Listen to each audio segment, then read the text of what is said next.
Welcome to our audiobook. We appreciate your kind support through subscribing and give us a like. Psychology of Wealth.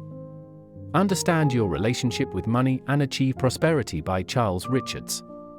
The author, a psychotherapist, observed individuals from diverse financial backgrounds who shared similar mindsets. Some wealthy individuals felt insecure, while others with limited means felt financially secure. This observation prompted the central question of the book: what constitutes the psychology of wealth?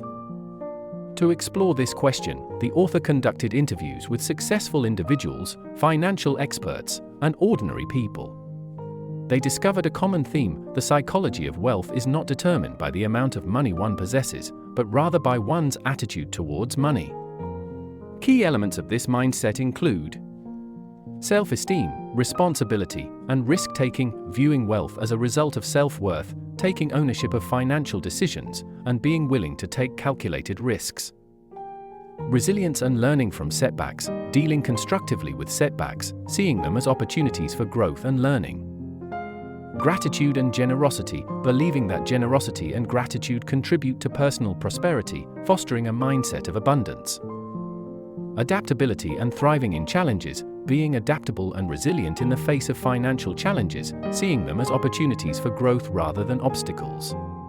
The book also explores the role of debt in personal finances, arguing that responsible debt management can facilitate progress rather than serve as a burden. Ultimately, the book advocates for conscious living in financial matters. Making deliberate choices about spending, borrowing, and overall financial behavior is crucial to achieving true prosperity, regardless of current circumstances. By sharing stories and insights, the author aims to help readers develop a sense of inner abundance. The book encourages readers to take small, intentional steps each day towards a more fulfilling financial future. This book is perfectly suit anyone who are looking towards learning the psychology behind wealth and how it influences our definition of success and self-worth.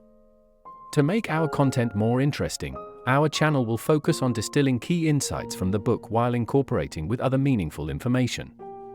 Hope you will like it and do comment on below if you found any improvement require. Let us dive in. How do we define wealth? The article is about the psychology of wealth.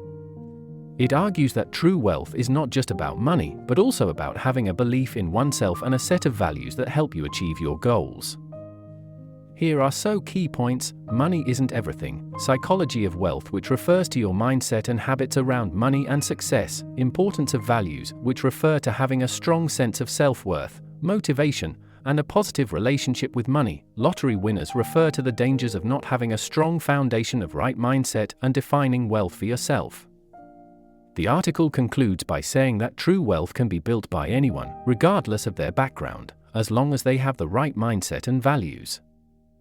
The evolution of wealth. The article discusses how the definition of wealth has changed throughout American history. In the era of basic necessities, 1607 to 1790, survival was the primary concern. People measured their success by their ability to secure food, shelter, and safety. Land ownership became the biggest indicator of wealth during the Land of Opportunity era, 1790 to 1830. The vast amount of undeveloped land offered opportunities for families to grow excess food and hire workers. The Industrial Revolution, 1790-1830s, changed how wealth was created and measured. The rise of the middle class and industrialists led to new opportunities for wealth creation. Access to credit became crucial for growth in the era of basic conveniences, 1800s to 1900s. This allowed people to borrow money to invest in businesses and improve their lives. The ability to purchase consumer goods like sewing machines on credit spurred the growth of the middle class. The introduction of installment plans made items like pianos and cars more affordable to the average person. The information age, 1980s present, has led to a new definition of wealth. Technology and access to information are now seen as valuable assets. Today, for most middle-class citizens of the world, home ownership is a mark of prosperity. The article concludes by highlighting how our expectations of what constitutes a satisfactory lifestyle have grown alongside the definition of wealth. The next evolution. The author argues that wealth is a subjective concept that changes over time and across cultures. This is good news because it means we can define wealth for ourselves and pursue what truly matters, in other words, an opportunity to discover. True prosperity goes beyond material possessions advertised and requires us to define what makes a good life for ourselves. The passage encourages us to reflect on our personal definition of wealth and how we arrived at it. Finding your dream. The author argues that our family background and cultural upbringing shape our perspective on wealth. The ideal situation is to have parents who provide both unconditional love and encouragement to achieve goals, but that's not always the case. Here are the key points. Family influence, stereotypical parenting styles, breaking free from limitations, building self-esteem, the positive side of wealth, the shadow side of wealth, finding your core values and following your dreams. Self-esteem and its influence on wealth. The article is about self-esteem and how it is built.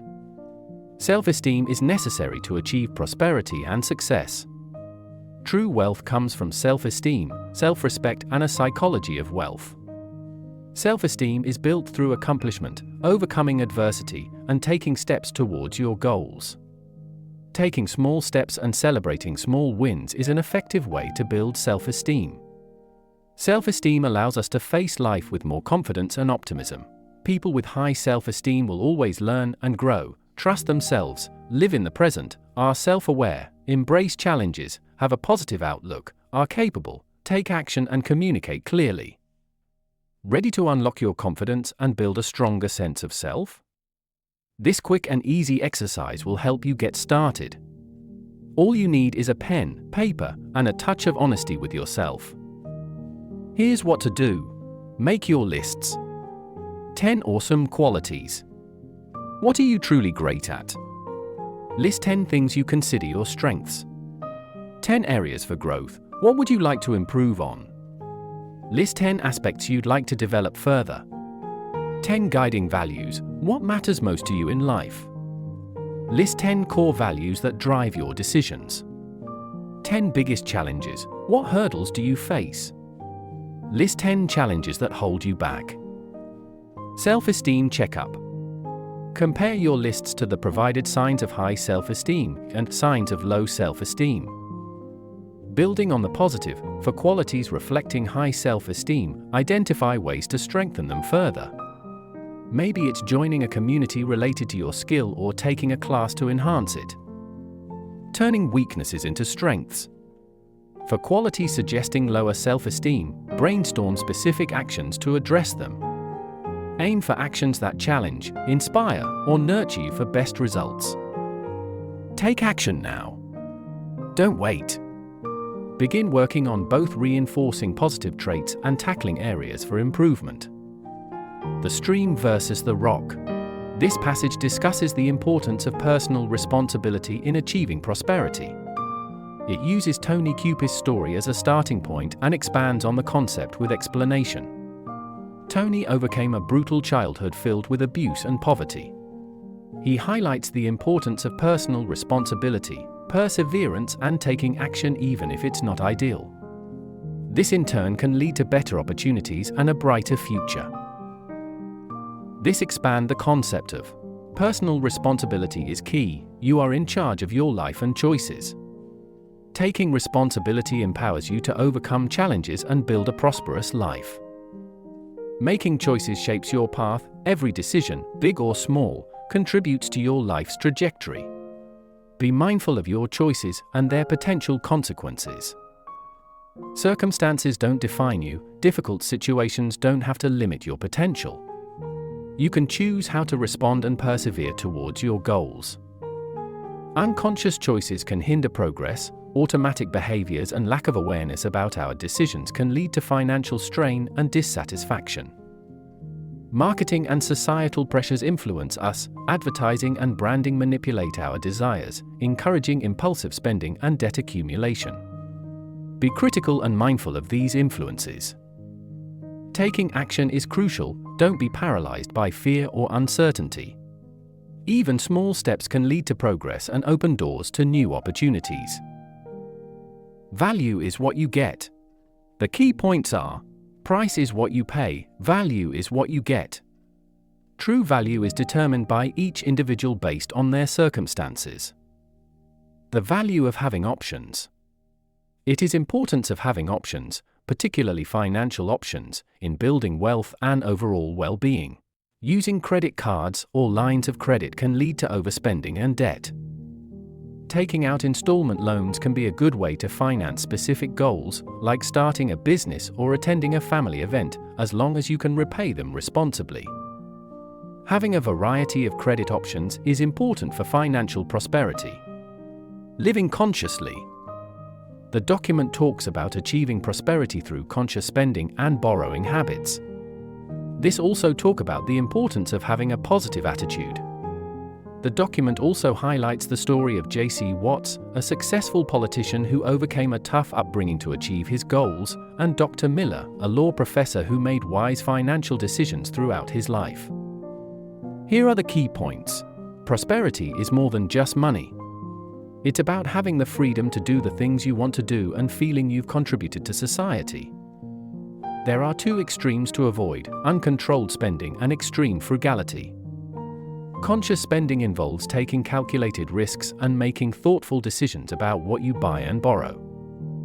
Debt can be a tool to build prosperity, but it should be used wisely. The power of giving back. The passage is about the power of giving and how it can enrich our lives. The passage also contrasts negative attitudes towards money with generosity. It mentions Russell Sage and Hetty Green, who hoarded their wealth and were ultimately unhappy, to show that true wealth comes from giving back. Here are the key points. Giving is good for you. Giving back may boost self-esteem, creates a sense of connection, and opens the door to unexpected opportunities. It's a two-way street. Giving is not just about helping others. The act of giving itself brings benefits to the giver. There are different ways to give. Giving doesn't always involve money. You can give your time, talent, or even a simple act of kindness. I'm going through a phase. The article is about overcoming fear and inertia to reinvent yourself and achieve your goals. People often get stuck in unfulfilling lives due to fear of failure and the unknown, or inertia, comfort zone. The successful people are those who push beyond their comfort zone and take action towards their dreams. The article outlines 4 phases of life: learning, creating, perfecting, and freedom. You can experience any of these phases at any time in your life. The key idea is that these phases aren't rigid and can happen at any point in life. People can start new careers at any age, and with each new venture, they bring more experience and focus. The world is constantly changing, so it's important to be adaptable and stay connected to your goals. Understanding these phases helps you navigate your personal growth and embrace opportunities for reinvention throughout your life. The author emphasizes the importance of taking action, even small steps, to move towards your goals. Don't wait for the perfect moment, start today. He also encourages you to reflect on your own life and take steps to move towards your dreams. Painting a new portrait of prosperity. This passage argues that yes, even someone without a lot of money can embody the psychology of wealth. The passage suggests the psychology of wealth is about resilience, facing challenges and setbacks and turning them into opportunities. Responsibility, taking charge of your life and finding solutions. Positive attitude, believing in yourself and focusing on gratitude. Finding purpose, contributing something meaningful to the world. The passage encourages readers to find their own purpose and build a fulfilling life, regardless of their financial situation. Knowing where to plant your feet. Personal financial decisions are best made by the person whom they affect the most. Leave judgments at the door, and don't underestimate what you or anyone else are capable of achieving. Even young people, or perhaps especially young people, must understand their choices and the impact that decisions, both large and small, can have on their financial welfare and potential. The little things you do every day, whether positive or negative, will determine what kind of life you lead. Conclusion: the whole elephant. Overall, the psychology of wealth is about developing a growth mindset, taking responsibility for your finances, and aligning your actions with your values to create a fulfilling life. Thank you for your time spent with us. We hope you enjoy our audiobook. We would grateful for your kind support. Subscribe and give us a like. Stay tuned on our next audiobook.